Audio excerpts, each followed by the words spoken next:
What is going on, everyone? I'm back. I'm alive. Everything is goodish.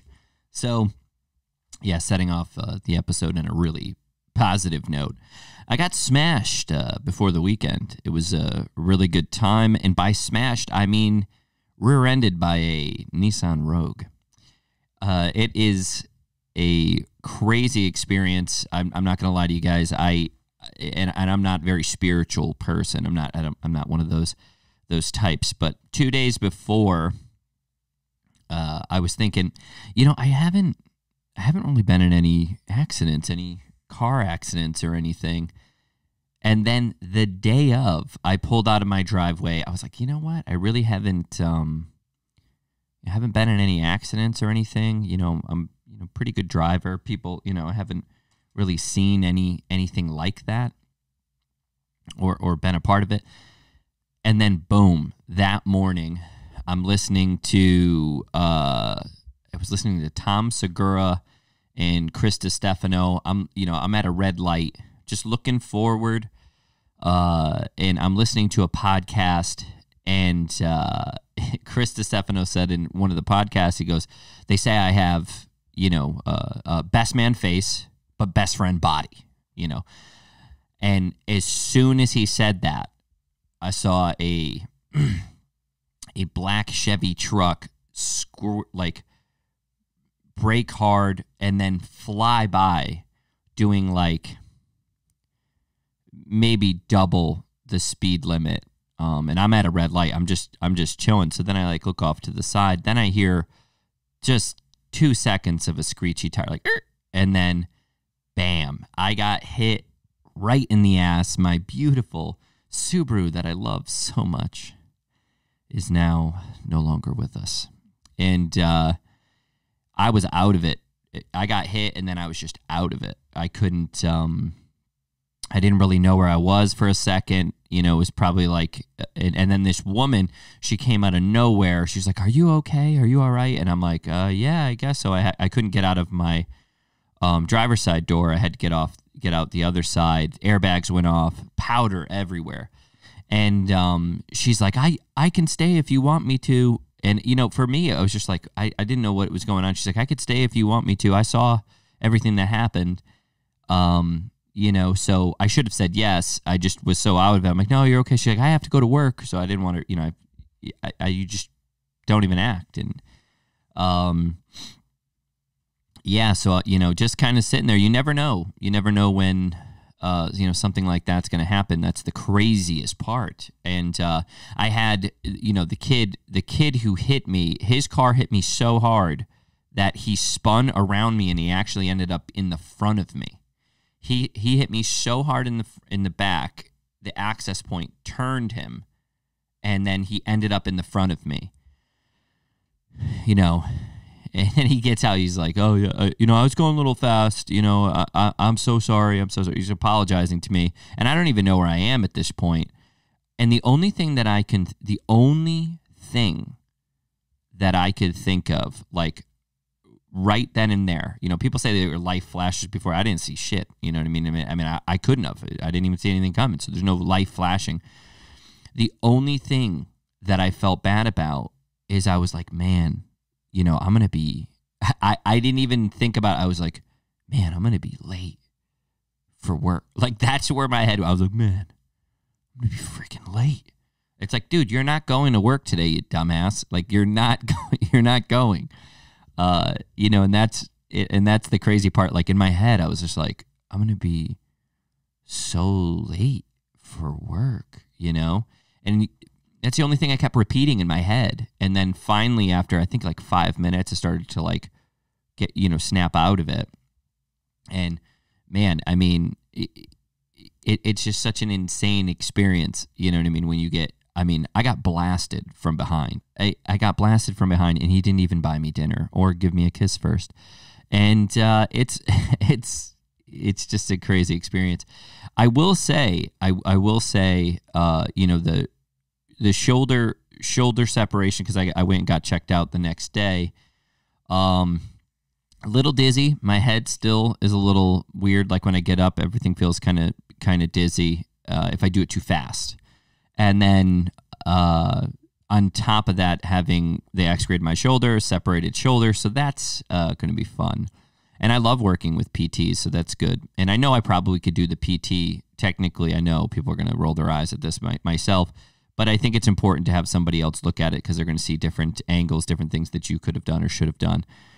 So this puts a little bit of a kibosh on some of the things that I'm looking forward to this summer and for my business, obviously. But here's the thing. It's like you just got to, just follow the steps. Just try to make yourself better as you go.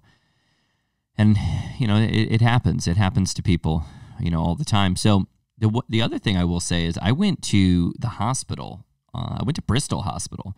And the people there, man, so nice. Like, I had such a great experience. Like, it was packed in there. I mean, you want to talk about packed. I mean, every single seat in the ER, was there. There's people in wheelchairs, people holding their face.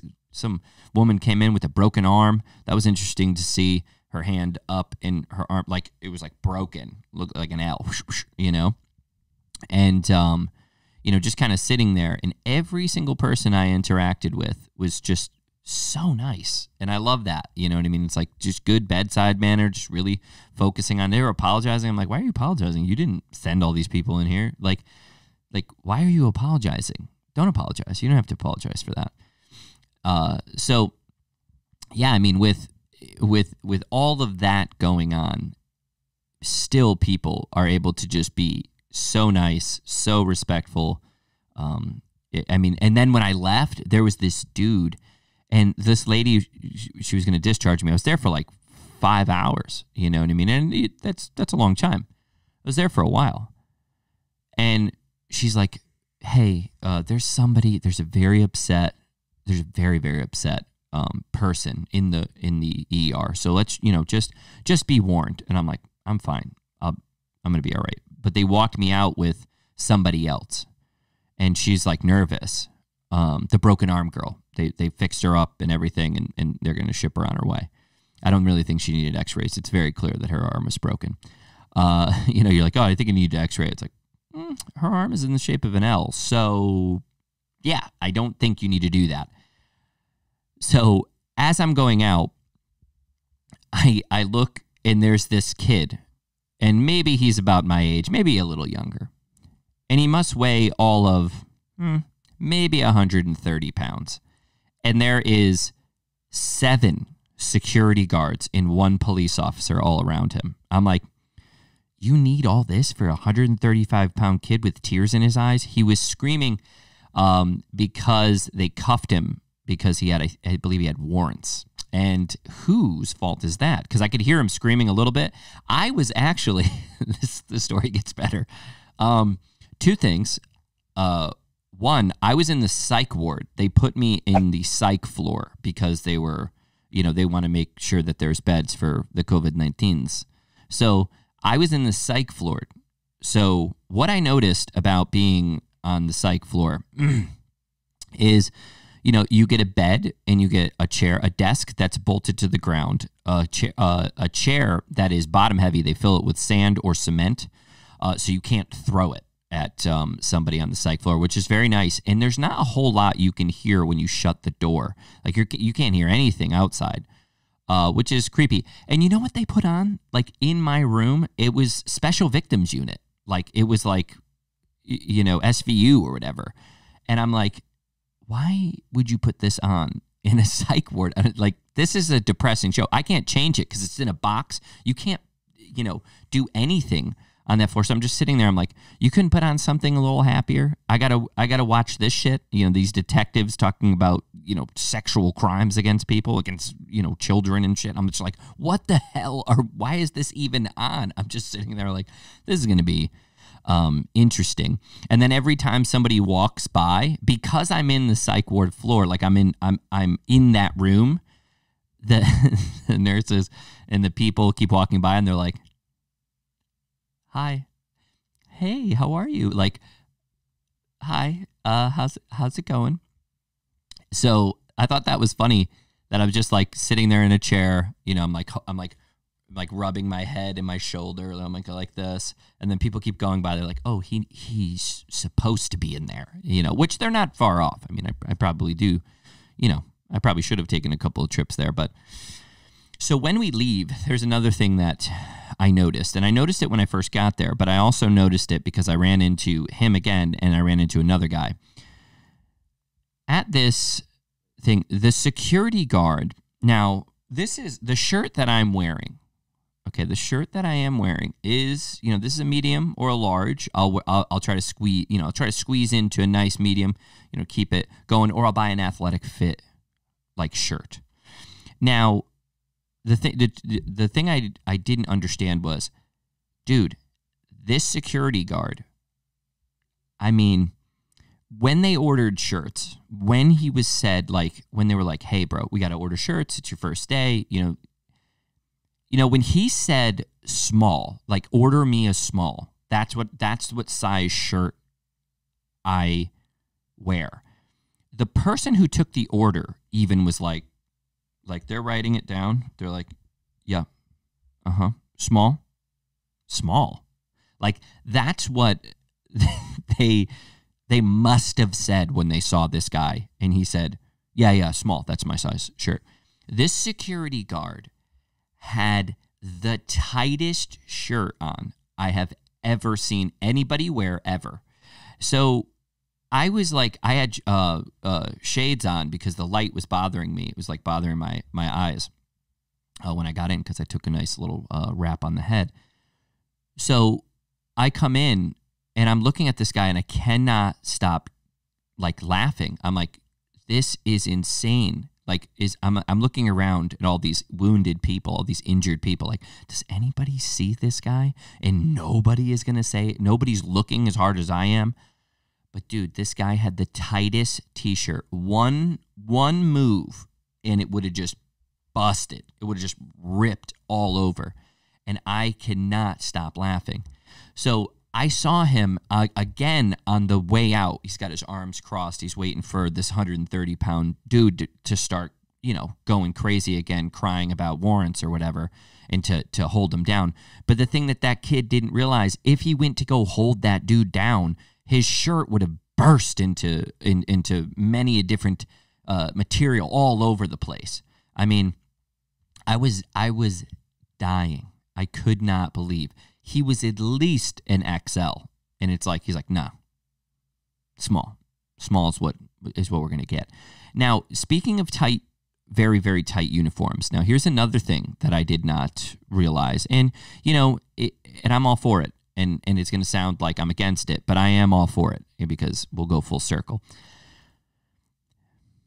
When I was younger, and all my friends were in the medical field, and all my friends worked at nursing homes and ERs, and they worked all over the place. So I'm used to CNAs, RNs, LPNs, whatever. Scrubs used to be, like when you'd wear scrubs, it's kind of like you're always guessing, as a man, I would go out with a lot of, I've gone out with some nurses, gone out with some LPNs, some CNAs and stuff. And it's like they get the baggy, scrubs on. You ask them out. You think they're really beautiful. Then you see them in person and they're wearing, something, jeans and, this. And you're like, wow, what a beautiful, you can't really see anything underneath scrubs. Yo, they have been working on scrubs for a minute because 4 nurses with the tightest scrubs on to show off their blowout ass. And I'm just like, what is happening? She's like, oh, come this way. Jeez. Holy shit. I didn't know they made scrubs like that. And I didn't know they made T-shirts tight for that, Teen Titan over there either, just standing there, that security guard ready to, tear apart the first person who, looks at him the wrong way. I'm surprised he didn't pass out. That was a tight collar on the throat. But some of these nurses, I didn't know that they make scrubs like that. Form-fitting scrubs. I mean, I'm an old school guy, and it's been like 7 years since I've even been to a hospital like that. I've gone. I'm trying to think. Probably like 8 years. It's got to be at least that. Yeah, that I've been to a hospital like for myself.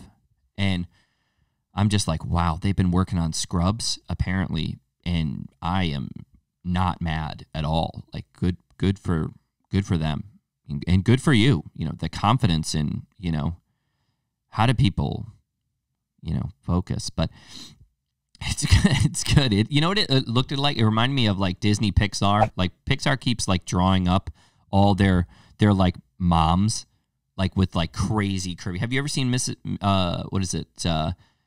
Incredible? You know, that shape. That's what I was looking at the entire time in the ER. I'm just like, what the hell?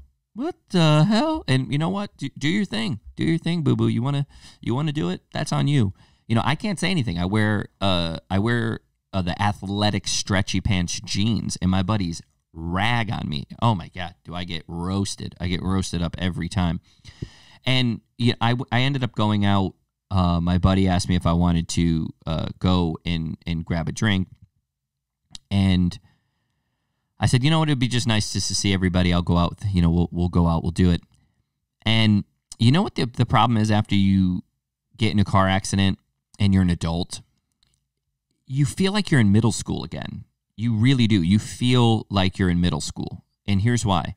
You're constantly just standing there waiting for rides. You know, it's like, you know, you're called, you know, you're like, yeah, okay, yeah, I'll see you in a little bit. Yeah, thanks, man.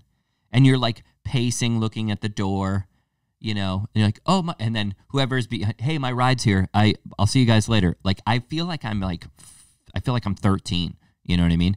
I'm about ready to go buy a Magna bike at Walmart, just put some pegs on it and just start cruising around in that, because that's how closely I feel like a middle schooler waiting for a ride. You know, so it was good.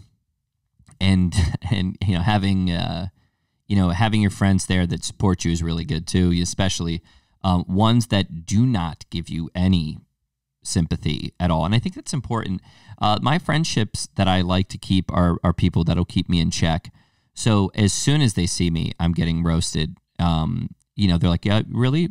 You know, your car, you know, they totaled it. I think that would buff out. You know, I think that would buff out. I think you're going to get a good deal.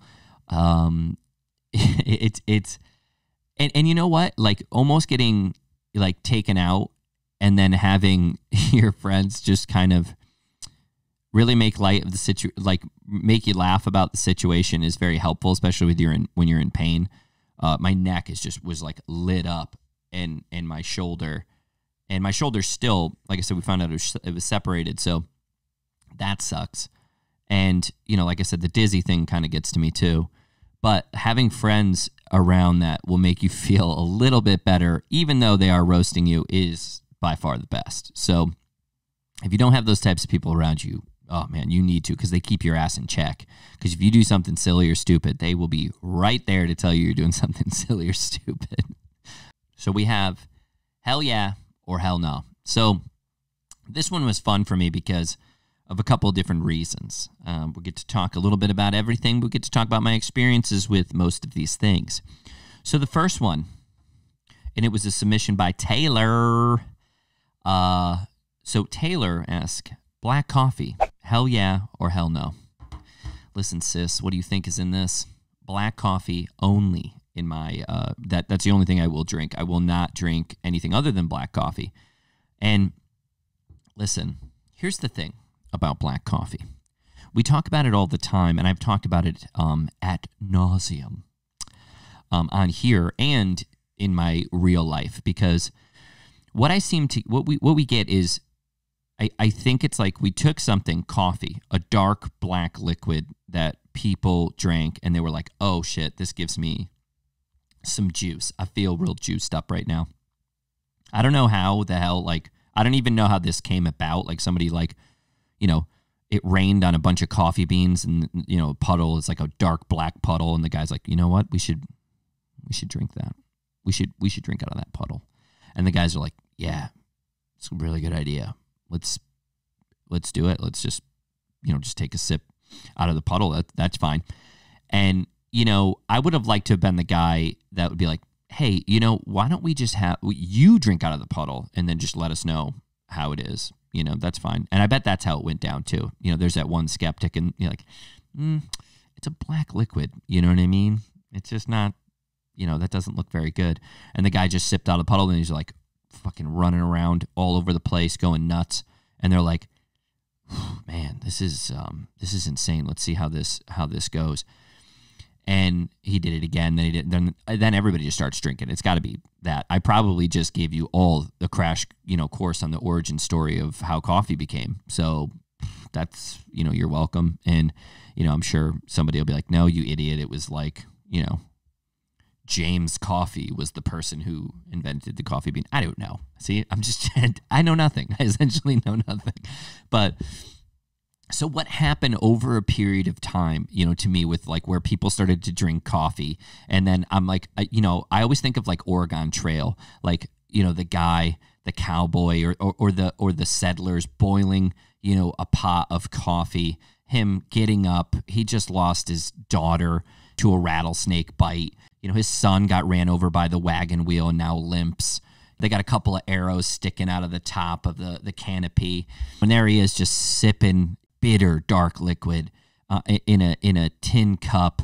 And he cut his lip on the tin cup. It's his wife's walking next to the wagon pregnant because he wants to save weight for the oxen. I'm really going into what I'm saying is that, like, it used to be a utility drink. Like, it was like, that's what you drink, Now, when you go in, you say black coffee.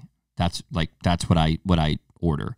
I go in and say black coffee. And that's it. It reminds me of just like, it's a little bitter. It's supposed to be. It gives you it gives you that nice caffeine boost. It makes you feel good. You know what I mean? My son's over there limping. My daughter's dead. She got bit by a snake. My wife's, walking next to her, next to us. I hope she has a son, that type of stuff. I imagine that's how that settler guy felt. He's just kind of like, at least I got this cup of coffee. It's like, that's what I think of when I think of coffee. What I don't think of when I think of coffee is like, dudes with suspenders that don't need them, fedoras, cravats, which I did find out what a cravat was. So, and they're like, can I have a double mocha latte with 2 pumps of bourbon, frothed milk. I need my milk frothed. I would like some frothed egg whites on the top of it. I found out about that as well. Frothed egg whites. A hint of cinnamon with a pinch of sugar, but make sure that sugar is cane sugar. It needs to be raw sugar, and it needs to be bought from Bolivia. And I would also like you to make sure, please, that you use the beans from Ohio. Those are the best beans. Am I right? Yes, I'm right. And like, so I'm just standing there behind them. What the hell is going on? And I just come up and I go, can I get a black coffee? And you could see a lot of times the baristas or the young folks making the coffee, they're like, oh, thank God. They just see me walk up. They're like, oh, thank God he's here. It's just a black coffee. That's all he needs. I mean, yeah, this guy probably just sprinkles a little bit of dirt in it and then just moves on with his day. And they're right. I have sprinkled dirt in it. What is the longest order for coffee? The longest possible order that actually exists for coffee. Okay? I want to know it. We'll look it up. I mean, now that I just said all that, I'm all for black coffee. Black coffee only. So for me, it's an obvious home run. Hell yeah. And, oh no, 48% of you said hell yeah, and 52% said hell no. 52% of you, and this was actually some of the largest amount of votes I've gotten on the podcast. So, I mean, this is about 200 votes, you know what I mean? So thank you all for voting. It's really awesome. I really appreciate that. Taylor, thanks for the submission. And I hope that helps kind of clear up how you feel about the coffee. And I know you feel good about black coffee. So the second one, which is a submission from Ayla Battistoni. That's my mom. That's actually my mom. Yes, we don't have, the same names. That's fine. I mean, I would want my name to be Battistoni. I think that's a badass name. Like, hey, what's your name? My name's Benny Battistoni. That's badass. That's pretty badass. That'd be like the most Italian name ever. I'd be like, Benny Battistoni. And they'd be like, geez, wow, who's that guy? You know, but I don't think they would say that at all. They'd just be like, oh, all right, that's the guy's name. So it is Poopery. Now, obviously, I hope that some of you can understand what Poopery is for. It's for going caca, you know, and it's for the smellies. It's for when you blow up that bathroom. And, you know, there needs to be, I didn't want to go for the low-hanging wrinkle fruits on this with Poopery, but I feel like I'm very familiar with this product. You know, my family carries it, obviously. And I feel like, here's the thing. If you go and you blow up a bathroom, if you just wreck a bathroom, and I'll walk you through these protocols, and I hope you all can, you know, kind of go with me on this smelly journey. So this smelly journey that we're going to go on, it's like, first off, you got to make sure, so you got to do a double flush, courtesy flush. That's a nice thing to do. Then what you do is you take your Poopery, or you take the thing that's going to make it smell good. By the way, Poopery really does help. You spray it in the bowl. You spray them. But then you spray in the bowl, okay? And then you should be in there washing your hands. Wash your hands real good, of course, for 2 minutes. Let it calm down in that bathroom before you step out. Let it calm down a bit. There needs to be a loud fan. That's another thing. Any bathroom without a loud fan, that's like the worst bathroom, because it's just, it echoes in eternity. You know what I mean? It really does. It's freaking terrible. I remember I went back to my buddy's house, and I remember I was like, I have to go to the bathroom so bad. I gotta go. I need some Poopery. And we had, like, you know, he's like, oh, I invited these girls over, blah, blah. And I remember, you know, at that age, when you're like, you know, 19, 20, you know, you're just starting to get comfortable with yourself a little bit. I mean, some dudes are okay with just, you know, crapping everywhere and anywhere.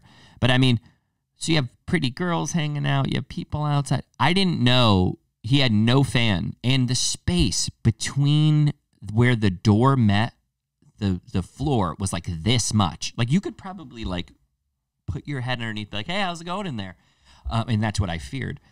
I remember going to the bathroom and then hearing people giggle, and there's no fan, and there's a space in the door. That's double whammy. And by the way, where we were hanging out was only one room over from the bathroom. You know, because it's small. We're poor. We're in 1 and 2 bedroom apartments. So all I can hear is giggling, which is the worst. The worst when you're 20 years old and there's, you know, pretty people, you know, that you want to talk to afterwards. So I get out of there, I open the door, and there's these 2 girls waiting for the bathroom. And I remember, I'm like, man, I could really use some Poopery in a really loud box fan, you know, any fan. Give me a turbojet, one of those jet fans you see. Give me anything. Yeah, you know, it's an experience. It's definitely an experience. So I'm going to obviously say, hell yeah, it's a little Poopery. You know, little Poopery. Fart noises. Yeah, 76% said hell yeah, and 24% said hell no. I find it kind of like hard to believe that people would have a problem with not having things that'll make the bathroom smell better, so you don't have to throw up when you go in there. You know, and thank you, Ayla Battistoni, for your submission. I started laughing immediately when I saw it. So the next one, which is Betty Crocker frosting. Now, Betty Crocker frosting, which I think is a frosting for the depressed. I have seen people just take spoonfuls of this and just eat just the frosting by itself, especially because it's very creamy. It has that nice cream cheese feel to it. But I have to say that my experience of hearing about this Betty Crocker I've been ruined in the past 3 years with this frosting. So every single time I go down that aisle, which, by the way, Betty Crocker frosting aisle, like the baking aisle, like Betty Crocker runs that shit. She runs that aisle just walking down it, it's just like, it's constantly all you see is the spoon, red spoon, just, says Betty on it. And it's been ruined for me, and here's why. And I love baked goods, and I love those, and it's a hell of a frosting if you're in a pinch. I'm quoting Sue. Sue wrote that comment. Shout out to Sue. So the thing is it's been ruined for me because I had a friend who was, me and him were, talking, and him and his lady use Betty Crocker frosting. Now, I know what you're thinking, like, Ben, why would that ruin it? But what he said to me, sorry, it's just too much. It's a sensory overload for me. What he said to me was so out of the realm of what I thought he was going to say. So what he said to me, he goes, I like to buy 2 types of frosting. I'm like, oh, nice, man. That's great. He's like, yeah, use it with my lady. I'm like, oh God, that's awesome. That's great. And he goes, and what we like doing is I like taking my feet and I dip them in the frosting. I dip them in the frosting.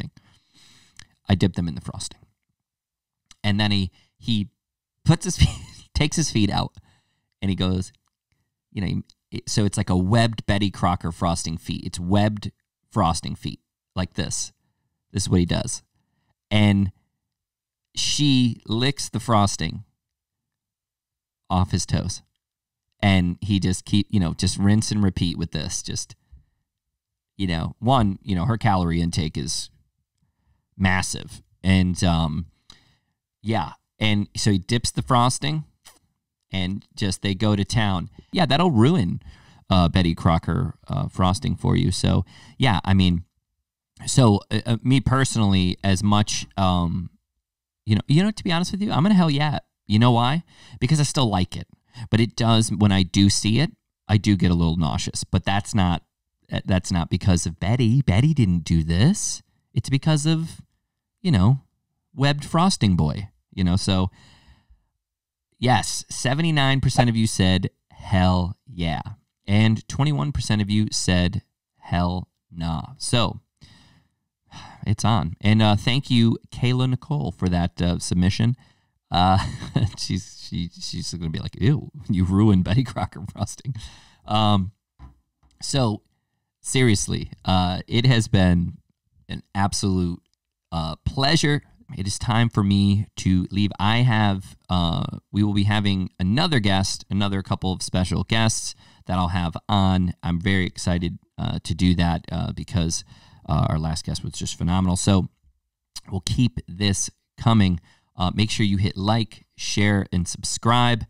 And if any of you need anything, just reach out, comment, any of those things. I got you. So thank you all for the support.